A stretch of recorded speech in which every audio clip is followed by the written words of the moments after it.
Hi hello ಎಲ್ಲರಿಗೂ ನಮಸ್ಕಾರ. ಸ್ನೇಹಿತರೆ, ಇವತ್ತಿನ ಒಂದು ವಿಡಿಯೋದಲ್ಲಿ ಸರ್ಕಾರಿ ನೌಕರರಿಗೆ ಒಂದು ಇಂಪಾರ್ಟೆಂಟ್ ಆಗಿರುವಂಥ ಅಪ್ಡೇಟ್ ಬರ್ತಾ ಇರುವಂಥದ್ದು. ರಾಜ್ಯ ಸರ್ಕಾರಿ ನೌಕರರಿಗೆ ಆಲ್ಮೋಸ್ಟ್ 4% ಹೆಚ್ಚಿನ ಒಂದು ತುಟ್ಟಿ ಭತ್ಯೆ ಈ ಒಂದು ತಿಂಗಳಿನಲ್ಲಿ ಸಿಗಲಿದೆ ಅಂತ ಹೇಳ್ಬೋದಾಗಿದೆ. ಸೊ ಹಾಗಾದರೆ ಏನಿದೆ ಅಫಿಷಿಯಲ್ ಆಗಿರುವಂಥ ಮಾಹಿತಿ, ಯಾವ ರೀತಿಯಾದಂಥ ಅಪ್ಡೇಟ್ ಬರ್ತಾ ಇದೆ? ಸೊ ಮಾರ್ಚ್ 6ರಿಂದ ಮಾರ್ಚ್ 27ರವರೆಗೆ ರಾಜ್ಯ ಬಜೆಟ್ ಅಧಿವೇಶನ ಕೂಡ ಬರ್ತಾ ಇರುವಂಥದ್ದು. ಆ ಒಂದು ಸಮಯದಲ್ಲಿ ಸರ್ಕಾರಿ ನೌಕರರಿಗೂ ಕೂಡ ಒಂದು ಮಹತ್ವದ ಆದೇಶ ಬರಲಿದೆ. 10% ಹೆಚ್ಚಿನ ಒಂದು ಪಿಂಚಣಿ ಆಗಿರ್ಬೋದು, ಆರೋಗ್ಯ ಸಂಜೀವಿನಿ ಯೋಜನೆಯನ್ನು ಎಕ್ಸ್ಟೆಂಡ್ ಮಾಡಿರುವಂಥದ್ದಾಗಿರ್ಬೋದು, OPS ಆಗಿರ್ಬೋದು, ಮತ್ತು ಅದೆಲ್ಲಕ್ಕಿಂತ ಇಂಪಾರ್ಟೆಂಟ್ ಆಗಿರುವಂಥದ್ದು ಶಾರ್ಟ್ ಟರ್ಮಲ್ಲಿ ಏನು ನೌಕರರಿಗೆ 4%ರಷ್ಟು ಹೆಚ್ಚಿನ ಒಂದು ತುಟ್ಟಿ ಭತ್ಯೆ ಜನವರಿಯಲ್ಲಿ ಆಗಬೇಕಾಗಿತ್ತು. ಸೊ ಅದು ಡಿಲೇ ಆಗ್ತಾ ಇಲ್ಲಿವರೆಗೂ ಬಂದಿದೆ. ಸೊ ಹಾಗಾಗಿ ಇದೇ ಒಂದು ತಿಂಗಳಲ್ಲಿ ಅದನ್ನು ಅಫಿಷಿಯಲ್ ಆಗಿ ಸರ್ಕಾರಿ ನೌಕರರ ಖಾತೆಗೆ ರಿಲೀಸ್ ಮಾಡುವಂಥ ಒಂದು ಕೆಲಸ ಆಗಲಿದೆ ಅಂತ ಹೇಳಲಾಗ್ತಾ ಇದೆ. ಸೊ ಎಲ್ಲವನ್ನೂ ಕೂಡ ಇವತ್ತಿನ ಒಂದು ವಿಡಿಯೋದಲ್ಲಿ ನಾವು ಡಿಸ್ಕಸ್ ಮಾಡೋಣ. ಸೊ ಹಾಗಾಗಿ ವಿಡಿಯೋನ ಕೊನೆವರೆಗೂ ನೋಡಿ, ಮತ್ತು ಚಾನಲ್ನ ಇನ್ನೂ ಸಬ್ಸ್ಕ್ರೈಬ್ ಆಗಿಲ್ಲ ಅಂದರೆ ದಯವಿಟ್ಟು ಸಬ್ಸ್ಕ್ರೈಬ್ ಮಾಡ್ಕೊಳ್ಳಿ. ಸರ್ಕಾರಿ ನೌಕರರು ಮತ್ತು ಪಿಂಚಣಿದಾರರಿಗೆ ಉಪಯುಕ್ತವಾಗಿರುವಂಥ ಮಾಹಿತಿಯನ್ನು ನಾವು ಡೇ ಟು ಡೇ ಕೊಡ್ತಾ ಇರ್ತೀವಿ. ಸೊ ಇಲ್ಲಿ ನೋಡ್ತಾ ಇರುವಂಥದ್ದು DA hike confirmed in this month. ಸರ್ಕಾರಿ ನೌಕರರು ಮತ್ತು ಪಿಂಚಣಿದಾರರಿಗೆ CS ಷಡಕ್ಷರಿ ಅವರಿಂದ ಬಂತು ಸಿಹಿ ಸುದ್ದಿ ಅಂತ ಹೇಳಲಾಗ್ತಾ ಇದೆ. ಸೊ ನಮಗೆಲ್ಲರೂ ಕೂಡ ಗೊತ್ತಿರುವಂಥದ್ದು, ಪ್ರತಿ 6 ತಿಂಗಳಿಗೊಮ್ಮೆ ಸರ್ಕಾರಿ ನೌಕರರ ವೇತನವನ್ನು ಪರಿಷ್ಕರಣೆ ಮಾಡಲಾಗುತ್ತೆ in terms of DA. So basically ತುಟ್ಟಿ ಭತ್ಯೆ ಅಂತ ಪ್ರೆಸೆಂಟಾಗಿ ಕೆಲಸ ಮಾಡುತ್ತಿರುವಂಥ ಸರ್ಕಾರಿ ನೌಕರರಿಗೆ ಹೇಳಲಾಗುತ್ತೆ, ಮತ್ತು ಆಲ್ರೆಡಿ ಏನು ಕೆಲಸ ಮಾಡಿ ರಿಟೈರ್ಡ್ ಆಗಿರುವಂಥ ಸರ್ಕಾರಿ ನೌಕರರು ಇರ್ತಾರೆ ಅವರಿಗೆ DR ಅಂತ ಹೇಳಲಾಗುತ್ತೆ, and that is dearness relief ಅಂತ. ಸೊ ಪ್ರತಿ 6 ತಿಂಗಳಿಗೊಮ್ಮೆ ಸರ್ಕಾರಿ ನೌಕರರ ವೇತನದಲ್ಲಿ ಪರಿಷ್ಕರಣೆ ಮಾಡಲಾಗುತ್ತೆ. ಸೊ ಅದು ಯಾವುದ್ರ ಮೇಲೆ ಡಿಪೆಂಡ್ ಆಗುತ್ತೆ ಅಂದರೆ, ಕಳೆದ 6 ತಿಂಗಳಲ್ಲಿ ಯಾವ ರೀತಿಯಾದಂತಹ ಹಣದುಬ್ಬರ ಆಗಿದೆ ಅಂತ. ಸೊ ಆ ಒಂದು ಹಣದುಬ್ಬರವನ್ನು ಅಳೆಯೋದಕ್ಕೆ AICPI ಇಂಡೆಕ್ಸ್ ಅಂತ ರಿಲೀಸ್ ಮಾಡಲಾಗುತ್ತೆ ಮಿನಿಸ್ಟ್ರಿ ಆಫ್ ಲೇಬರ್ ಕಡೆಯಿಂದ. ಸೊ ಅವ್ರ ಕಡೆಯಿಂದ ರಿಲೀಸ್ ಮಾಡಿರುವಂತಹ ಒಂದು ಸೂಚ್ಯಂಕವನ್ನು 6 ತಿಂಗಳ ಸರಾಸರಿ ವ್ಯಾಲ್ಯೂವನ್ನು ತೆಗೆದುಕೊಂಡು 6 ತಿಂಗಳಲ್ಲಿ ಎಷ್ಟು ಹೆಚ್ಚಳ ಆಗಿದೆ ಅಂತ ನೋಡ್ತಾರೆ. ಸೊ ಅದಾದಮೇಲೆ ಎಷ್ಟು ವೇತನದಲ್ಲಿ ಹೆಚ್ಚಳ ಮಾಡಬೇಕು ಅನ್ನೋದನ್ನು ಡಿಸೈಡ್ ಮಾಡಲಾಗುತ್ತೆ. ಸೊ ನಾರ್ಮಲಿ ನಾವೆಲ್ಲ ನೋಡಿದ್ದೀವಿ 3-4% ಆಗ್ತಾ ಇರುತ್ತೆ ಪ್ರತಿ 6 ತಿಂಗಳಿಗೊಮ್ಮೆ. ಸೊ ಲಾಸ್ಟ್ 6 ಮಂತ್ಸ್ ಅಂದರೆ 2025ರ July, August, September, October, November ಮತ್ತು ಡಿಸೆಂಬರ್ ಈ 6 ತಿಂಗಳಲ್ಲಿ ಎಷ್ಟು ತುಟ್ಟಿ ಭತ್ಯೆ ಹೆಚ್ಚಳ ಆಗಬೇಕು ಅಂತ AICPI ಇಂಡೆಕ್ಸ್ ಯಾವ ರೀತಿ ಪರ್ಫಾರ್ಮ್ ಮಾಡಿದೆ ಅಂತ ನೋಡಬೇಕಾಗುತ್ತೆ. ಸೊ ಆಲ್ರೆಡಿ ನಾವು ಲಾಸ್ಟ್ ವೀಡಿಯೋದಲ್ಲಿ ತೋರಿಸಿದ್ದೀವಿ. AICPI ಇಂಡೆಕ್ಸ್ ಲಾಸ್ಟ್ ಡಿಸೆಂಬರ್ನಲ್ಲಿ 148.03ವರೆಗೂ ಕೂಡ ಬಂದಿದೆ. ಸೊ ಹಾಗಾಗಿ ಸರ್ಕಾರಿ ನೌಕರರ DA ಅದಕ್ಕೆ ತಕ್ಕಂತೆ ಸುಮಾರು 3-4% ಇಲ್ಲಿ ಹೆಚ್ಚಳ ಆಗಬೇಕಾಗಿರುವಂಥದ್ದು ಇನ್ನೂ ಬಾಕಿ ಉಳಿದಿದೆ. ಸೊ ಅದು ಖಂಡಿತವಾಗೂ ಕೂಡ ಈ ಒಂದು ತಿಂಗಳಲ್ಲಿ ಸರ್ಕಾರ ಇಂಪ್ಲಿಮೆಂಟ್ ಮಾಡುತ್ತೆ ಅನ್ನೋ ಒಂದು ವಿಷಯವನ್ನು ಇಲ್ಲಿ ರಾಜ್ಯ ಸರ್ಕಾರಿ ನೌಕರರ ವರ್ಗದಲ್ಲಿ ತುಂಬಾ ಬರ್ತಾ ಇದೆ. ಸೊ ಬೇಸಿಕಲಿ ಇದಕ್ಕೆ ಸಂಬಂಧಿಸಿದಂತೆ CS ಷಡಕ್ಷರಿ ಅವರು ಕೂಡ ಸರ್ಕಾರಕ್ಕೆ ಮನವಿಯನ್ನು ಸಲ್ಲಿಸಿದ್ದಾರೆ, ಮತ್ತು ಇದರಲ್ಲದೆ ಉಳಿದಂತಹ ವಿಷಯಗಳ ಬಗ್ಗೆಯೂ ಕೂಡ CS ಷಡಕ್ಷರಿ ಅವರು ಸರ್ಕಾರದೊಂದಿಗೆ ಚರ್ಚೆಯನ್ನು ಮಾಡ್ತಿದ್ದಾರೆ ಅಂತ ಹೇಳಲಾಗ್ತಾ ಇದೆ. ಸೊ ಯಾವುದದು ಉಳಿದಂಥ ವಿಷಯ ಅಂದರೆ, ರಾಜ್ಯ ಪಿಂಚಣಿದಾರರಿಗೆ 7ನೇ ವೇತನ ಆಯೋಗದ ಅಡಿಯಲ್ಲಿ ಇನ್ನೂ ಕೂಡ ಪಿಂಚಣಿಯನ್ನು ಪರಿಷ್ಕರಣೆ ಮಾಡಿ ಕೊಡದೇ ಇರುವಂಥದ್ದು 70 ವರ್ಷ ದಾಟಿರುವಂಥ ಒಂದು ಪಿಂಚಣಿದಾರರಿಗೆ 10% ಹೆಚ್ಚಿನ ಒಂದು ಪಿಂಚಣಿಯನ್ನು ನೀಡುವುದಕ್ಕೆ ಸಂಬಂಧಿಸಿದಂತೆ ಇನ್ನೂ ಕೂಡ ಅಧಿಕೃತವಾಗಿರುವಂಥ ಇಂಪ್ಲಿಮೆಂಟೇಷನ್ ಆಗಿಲ್ಲ.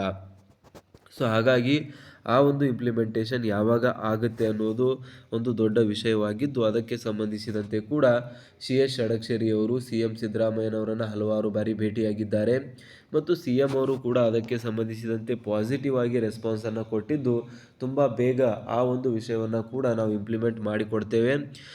ಸರ್ಕಾರದ ಕಡೆಯಿಂದ ಅಧಿಕೃತವಾಗಿರುವಂಥ ಆದೇಶ ಮತ್ತು ಅದಕ್ಕೆ ಸಂಬಂಧಿಸಿದಂತೆ ಇಷ್ಟು ದಿನಗಳ ಒಳಗೆ ಏನು ಅರಿಯರ್ಸ್ ಉಳಿದಿದೆ ಅದನ್ನು ಕೂಡ ನಾವು ಇಂಪ್ಲಿಮೆಂಟ್ ಮಾಡಿ ಕೊಡುತ್ತೇವೆ ಅನ್ನೋ ಒಂದು ಮಾತನ್ನು ಕೊಟ್ಟಿದ್ದಾರೆ ಅಂತ ಹೇಳಲಾಗ್ತಾ ಇದೆ. ಸೊ ಹಾಗಾಗಿ ರಾಜ್ಯ ಪಿಂಚಣಿದಾರರಿಗೂ ಕೂಡ ಸಿಹಿ ಸುದ್ದಿ ತುಂಬಾ ಬೇಗ ಬರಲಿದ್ದು, ಅದಕ್ಕೆ ಸಂಬಂಧಿಸಿದಂತೆ ಕೂಡ ಸರ್ಕಾರಿ ನೌಕರರ ಕಡೆಯಿಂದ ತುಂಬಾ ಒಂದು ಗುಡ್ ನ್ಯೂಸ್ ಇಲ್ಲಿ ಸಿಗುವಂಥ ಒಂದು ವಿಷಯ ಇದೆ. ಬಟ್ ಅದಕ್ಕೆ ಸಂಬಂಧಿಸಿದಂತೆ ಇನ್ನೂ ಕೂಡ ಅಧಿಕೃತವಾಗಿರುವಂಥ ಆದೇಶ ಆಗಿಲ್ಲ, ಮತ್ತು ಪಿಂಚಣಿದಾರರು ಜಾತಕ ಪಕ್ಷಿಯಂತೆ ಇಲ್ಲಿ ಯಾವಾಗ ಆ ಒಂದು ವಿಷಯವನ್ನು ಇಂಪ್ಲಿಮೆಂಟ್ ಮಾಡಲಾಗುತ್ತೆ, 10% ಹೆಚ್ಚಿನ ಪಿಂಚಣಿಯನ್ನು ಇಂಪ್ಲಿಮೆಂಟ್ ಮಾಡಲಾಗುತ್ತೆ ಅಂತ ವೇಟ್ ಮಾಡ್ತಾ ಇದ್ದಾರೆ. ಸೊ ಅದಕ್ಕೂ ಕೂಡ ಇವಾಗ ಕಾದು ನೋಡಬೇಕಾಗುತ್ತೆ. ಏನಕ್ಕಂದರೆ ಎಸ್ ಷಡಕ್ಷರಿ ಅವರು ಕೂಡ ಹೇಳಿದ್ದಾರೆ. ಆ್ಯಂಡ್ ಉಳಿದಂಥ ಒಂದು ಸರ್ಕಾರಿ ನೌಕರರ ವರ್ಗದಲ್ಲಿ ಈ ಒಂದು ವಿಷಯ ತುಂಬಾ ದಿನಗಳಿಂದ ಪೆಂಡಿಂಗ್ ಉಳಿದಿರುವಂಥದ್ದು. ಅದಕ್ಕೆ ಸಂಬಂಧಿಸಿದಂತೆ ಯಾವಾಗ ಒಂದು ಅಧಿಕೃತವಾಗಿರುವಂಥ ಆದೇಶ ಬರುತ್ತೆ ಅನ್ನೋದೇ ಎಲ್ಲರಿಗೂ ಕೂಡ ಒಂದು ಯಕ್ಷ ಪ್ರಶ್ನೆಯಾಗಿದೆ. ಬಟ್ ಸದ್ಯದ ಒಂದು ಟೈಮಲ್ಲಿ ಸರ್ಕಾರಿ ನೌಕರರಿಗೆ ಬೇಸಿಕಲಿ 4% ಹೆಚ್ಚಿನ ಒಂದು ತುಟ್ಟಿ ಭತ್ಯೆಗೆ ಸಂಬಂಧಿಸಿದಂತೆ ತುಂಬ ಬೇಗ ಒಂದು ಅಫಿಷಿಯಲ್ ಆಗಿರುವಂತಹ ಅಪ್ಡೇಟು, ಅಫಿಷಿಯಲ್ ಆಗಿರುವಂಥ ಒಂದು ಸರ್ಕಾರಿ ನೌಕರರು ಸರ್ಕಾರದ ಕಡೆಯಿಂದ ಒಂದು ಪತ್ರ ಬರಲಿದೆ ಅಂತ ಹೇಳಲಾಗ್ತಾ ಇದೆ. ಆ್ಯಂಡ್ ಇನ್ನೊಂದು ವಿಷಯ ಇಲ್ಲಿ ಬಂದ್ಬಿಟ್ಟು ಪರಿಷ್ಕೃತ ವೇತನ ಪತ್ರದನ್ವಯ ಪೇ ಸ್ಲಿಪ್ ಕ್ರಮ ಕೈಗೊಳ್ಳುವ ಬಗ್ಗೆ ಅಂತ. ಸೊ ಇದೊಂದು ಆದೇಶ ಬಂದಿರುವಂಥದ್ದು. ಇದರಲ್ಲಿ ಏನಿದೆ ಅಂತ ಕೂಡ ನಾವು ನೋಡೋಣ. ಸೊ ಪರಿಷ್ಕೃತ ವೇತನ ಪತ್ರದನ್ವಯ ಕ್ರಮ ಕೈಗೊಳ್ಳುವ ಬಗ್ಗೆ ಅಂತ ಹೇಳ್ತಿದ್ದಾರೆ. ಸೊ ಇದನ್ನು ನಾವು ವಿಸ್ತಾರವಾಗಿ ನೋಡೋದಾದರೆ ಇಲ್ಲಿ ನೋಡ್ತಾ ಇದ್ದೀರಾ, ಕರ್ನಾಟಕ ಕಾಲೇಜು ಶಿಕ್ಷಣ ಇಲಾಖೆ ಪರಿಷ್ಕೃತ ವೇತನ ಪತ್ರದನ್ವಯ ಕ್ರಮ ಕೈಗೊಳ್ಳುವ ಬಗ್ಗೆ ಅಂತ. ಮೇಲ್ಕಂಡ ವಿಷಯಕ್ಕೆ ಸಂಬಂಧಿಸಿದಂತೆ ಇಲಾಖಾ ವ್ಯಾಪ್ತಿಯ ಸರ್ಕಾರಿ ಪ್ರಥಮ ದರ್ಜೆ ಕಾಲೇಜುಗಳಲ್ಲಿ ಕಾರ್ಯನಿರ್ವಹಿಸುತ್ತಿರುವ ಸಹಾಯಕ ಪ್ರಾಧ್ಯಾಪಕರು, ದೈಹಿಕ ಶಿಕ್ಷಣ ನಿರ್ದೇಶಕರು, ಗ್ರಂಥಪಾಲಕರಿಗೆ ವೃತ್ತಿ ಪದೋನ್ನತಿ ಅಡಿಯಲ್ಲಿ 2016ರ UGC ವೇತನ ಶ್ರೇಣಿಯಲ್ಲಿ ಈ ಕಚೇರಿ ಆದೇಶ ಸಂಖ್ಯೆ ರಲ್ಲಿ ಸಹ ಪ್ರಾಧ್ಯಾಪಕರಾಗಿ ಶೈಕ್ಷಣಿಕ ಹಂತ 13A ರ ವೇತನ ಶ್ರೇಣಿ 13,400ರಿಂದ 1,31,000ರಿಂದ 2,17,000ರಲ್ಲಿ ಸ್ಥಾನೀಕರಣ ಅರ್ಹತಾ ದಿನಾಂಕದಿಂದ ಪೂರ್ವಾನ್ವಯವಾಗಿ ಅನ್ವಯವಾಗುವಂತೆ ಆರ್ಥಿಕ ಸೌಲಭ್ಯವನ್ನು ಮಂಜೂರು ಮಾಡಲಾಗಿರುತ್ತದೆ. ಸರ್ಕಾರಿ ಆದೇಶದನ್ವಯ, ಸರ್ಕಾರಿ ಪತ್ರದ ನಿರ್ದೇಶನದನ್ವಯ, 2ರ ಮಾರ್ಪಾಡು ಆದೇಶದಲ್ಲಿ ವೇತನ ನಿಗದೀಕರಣ ಒಳಗೊಂಡಂತೆ ಆರ್ಥಿಕ ಸೌಲಭ್ಯವನ್ನು ಆದೇಶ ಹೊರಡಿಸಿದ ದಿನಾಂಕದಿಂದ ಭವಿಷ್ಯ ಪೂರ್ತಿಯಾಗಿ ಮಂಜೂರು ಮಾಡಲಾಗಿದೆ.